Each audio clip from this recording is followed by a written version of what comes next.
Hey everyone, I hope you're doing well and staying safe during this time. If you're new here, welcome to the channel. Like I said, thank you so much for checking me out. If you haven't done so, please make sure to hit that subscribe button just right below the video. Cool, thank you so much. I really do appreciate it. And if you're returning, welcome back. Thanks again for your support. I truly do appreciate having you here. We are up 1.11%. We're going to see a lot of crypto advertisements in the Super Bowl game today.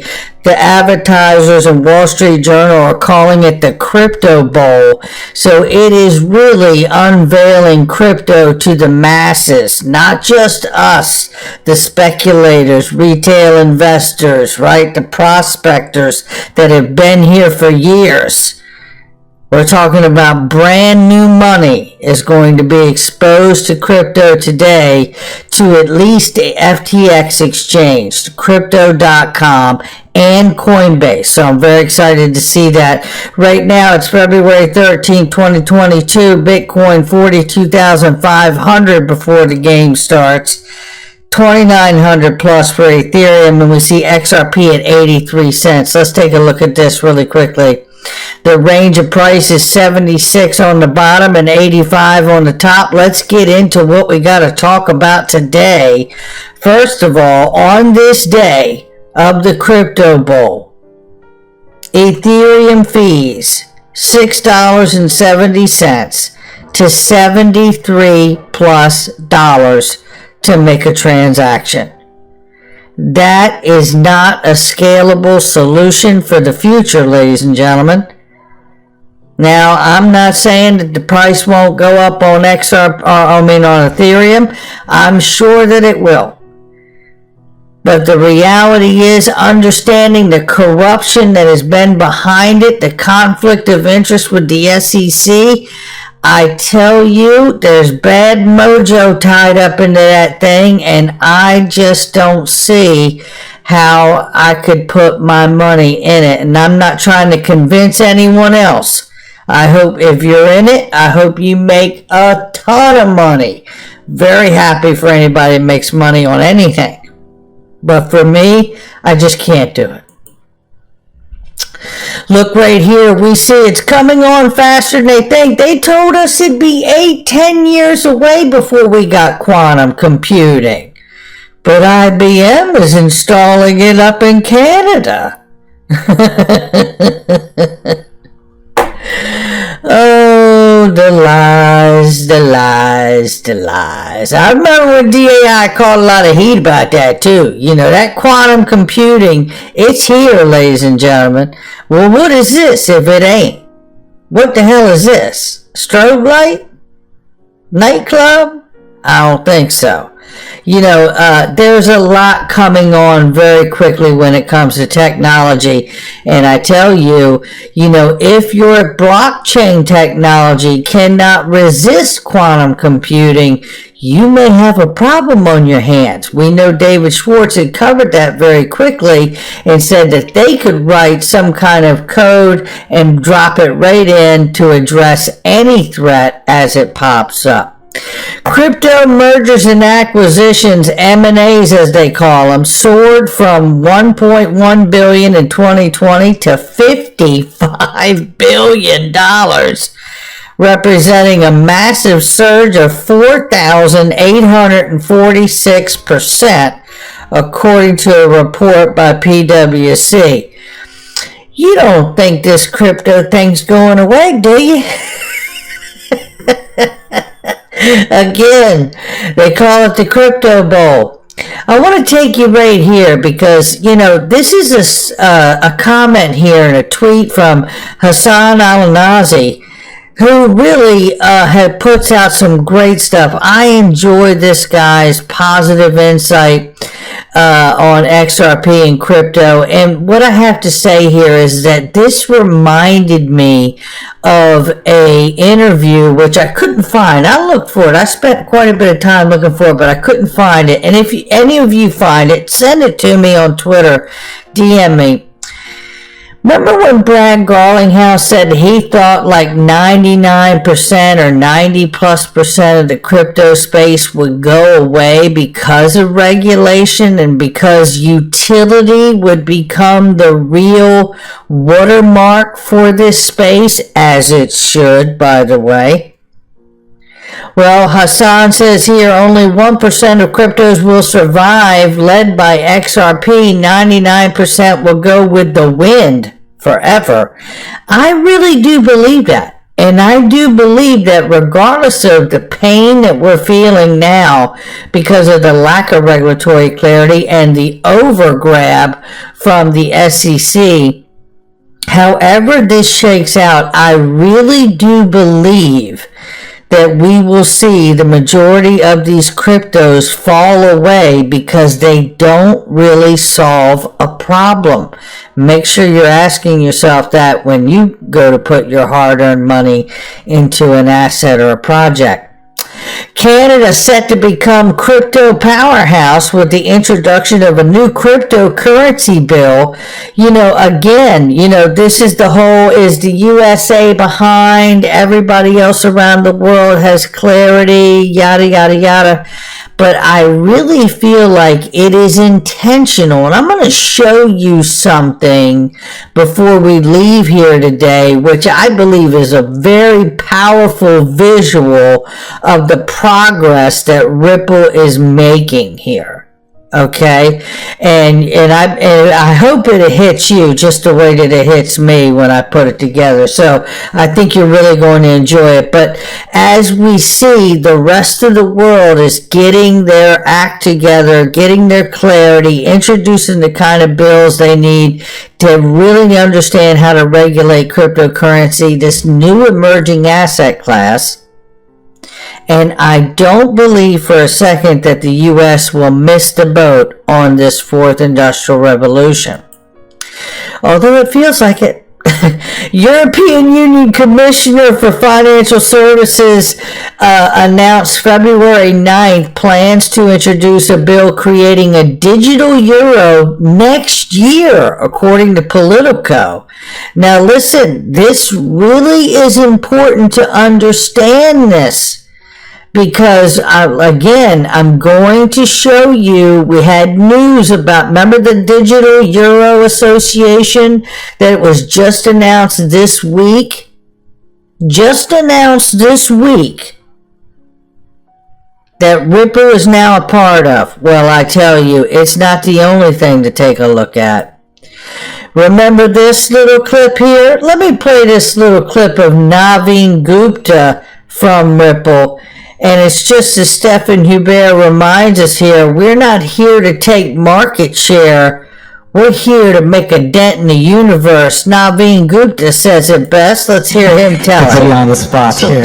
No, it's very simple. So I think one thing, if there is one message that you can get in this room is Ripple is not an ordinary company. We are not here to have a small market share or do X, do Y, and make small amount of money or something to happen.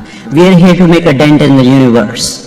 Either we will change the remittance universe, the way you understand, the way value gets transferred across the world, between people, between institutions, or we will just fade away. So it's almost 0 or 1, and some of it comes from our Silicon Valley arrogance. Some of it comes from, that's the reason 6 years ago we were born with the mission of moving money like information moves today, right?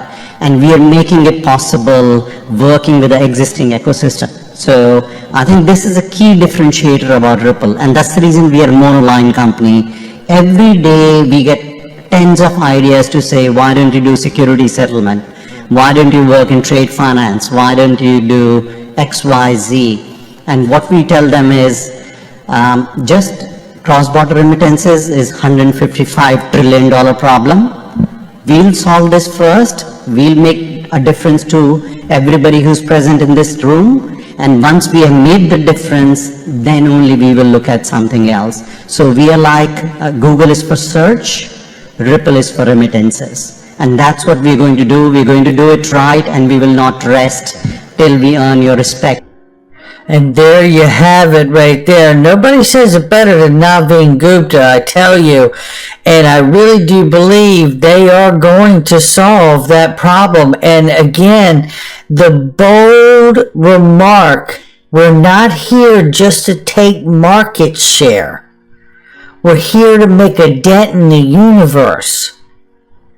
Look at what they're doing, because we're about to take a good solid look at what they're doing.